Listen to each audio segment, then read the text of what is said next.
ठंड में बार-बार पेशाब आने का मतलब क्या है? कौन-कौन से बीमारी हो सकते हैं? ठंड में बार-बार पेशाब के सामान्य कारण क्या हो सकता है? हमें कब डॉक्टर को दिखाना ज़रूरी है? खतरे के क्या लक्षण हैं? देखभाल और बचाव कैसे कर सकते हैं? इन सारे पॉइंट को सिर्फ एक वीडियो में कवर करते हैं। दोस्तों, अगर मेरे चैनल पर आप नए हैं तो प्लीज़ मेरे चैनल को सब्सक्राइब कर लीजिए और बेल का आइकन दबा दीजिए ताकि मैं ऐसे इन्फॉर्मेटिव वीडियो बनाऊं तो आपके पास सबसे पहले पहुंच जाए। ठंड में बार-बार पेशाब क्यों आता है? कुछ कारण होता है। जैसे फर्स्ट पॉइंट है आपका कोल्ड डायरोसिस। कोल्ड डायरोसिस मुख्य कारण है जो कि ठंड में शरीर की पसीना कम होता है। इसलिए शरीर का जो एक्स्ट्रा पानी रहता है वो किडनी पेशाब के रूप में बाहर निकाल देता है। इसी वजह से ठंड में पेशाब ज़्यादा बनता है। दूसरा पॉइंट है एडीएच हार्मोन का कम होना। एडीएच का फुल फॉर्म होता है एंटी डायूरोटिक हार्मोन। शरीर में पानी को रोकता है। ठंड में इसका असर कम हो जाता है। कम होने के कारण वो पानी को रोक नहीं पाता, जिससे पानी पेशाब के रूप में बाहर निकलने लगता है। थर्ड पॉइंट है ब्लड वेसल्स का सिकुड़ना। ठंड में नसें सिकुड़ जाती हैं, जिसमें ब्लड प्रेशर थोड़ा बढ़ता है। किडनी को ज़्यादा ब्लड मिलता है।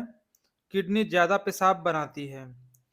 फोर्थ पॉइंट है, अगर यदि आप चाय, कॉफ़ी और शराब पीते हैं, तो ठंड में लोग ज़्यादा चाय, कॉफ़ी, शराब पीते हैं। ये सब डायूरेटिक है, पेशाब ज़्यादा बनाता है। यदि आप कभी भी याद रखिएगा, चाय यदि आप पी रहे हैं या कॉफ़ी पी रहे हैं, तो आपको कुछ समय के बाद पेशाब का अनुभूति होगा। जैसे लगेगा कि आपको पेशाब लगने वाला है, मतलब पेशाब ज़्यादा बनाता है। ये एक प्रकार का डायूरेटिक होता है। पांचवा पॉइंट है ठंड में मूत्राशय, ब्लैडर ज़्यादा संवेदनशील होना। ठंड में ब्लैडर मसल्स जल्दी कंट्रैक्ट हो जाता है, जिसमें बार-बार पेशाब की इच्छा, कम मात्रा में पेशाब, मतलब बार-बार आपको पेशाब होने का इच्छा रहेगा लेकिन कम मात्रा में ही होगा। क्यों? क्योंकि इसके अंदर जो ब्लैडर का मसल्स है वो क्या हो गया? कंट्रैक्ट हो गया, यानी सिकुड़ गया है। इसकी वजह से आपको ज़्यादा तो लगेगा लेकिन कम मात्रा में पेशाब होगा। यह कुछ मुख्य लक्षण थे जिसकी वजह से हमें ठंड में बार-बार पेशाब आता है। अगला नेक्स्ट पॉइंट देखते हैं, कौन-कौन सी बीमारी हो सकता है। तो पहला पॉइंट है यूटीआई यानी urinary tract infection. Urinary tract infection जब होता है तो जलन के साथ-साथ पेशाब, बदबूदार पेशाब, पेट के निचले हिस्से में दर्द। दूसरा कंडीशन है डायबिटीज या शुगर, ज्यादा प्यास, रात में ज्यादा पेशाब या फिर वजन घटना। प्रोस्टेट प्रॉब्लम, पुरुष में पेशाब रुक रुक कर आना, पूरा ब्लेडर खाली न होना। उम्र 40 में कॉमन रहता है ये प्रोस्टेट का प्रॉब्लम।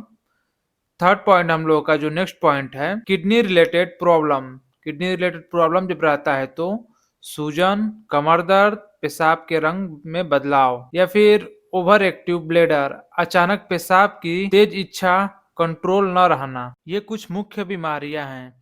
अगला नेक्स्ट पॉइंट देखते हैं, ठंड में बार बार पेशाब के जो सामान्य कारण रहते हैं उसके बारे में देखते हैं। शरीर में एक्स्ट्रा पानी और टॉक्सिन बाहर निकालते हैं। किडनी का नेचुरल फंक्शन बेहतर रहता है। ज़्यादा पानी पीने में नॉर्मल प्रोसेस। ठंड में ब्लड सर्कुलेशन एडजस्ट होने की वजह से मौसम बदलते ही ठीक हो जाता है। जैसे ये सारे जो सामान्य कारण रहता है ये कुछ अच्छे भी रहता है, जो कि मौसम बदलते ही वो अपने आप भी ठीक हो सकता है। नेक्स्ट पॉइंट देखते हैं, ठंड में बार बार पेशाब के ध्यान देने वाले संकेत। ठंड में क्या ऐसे संकेत हैं जो कि इस बीमारी से रिलेटेड रहता है?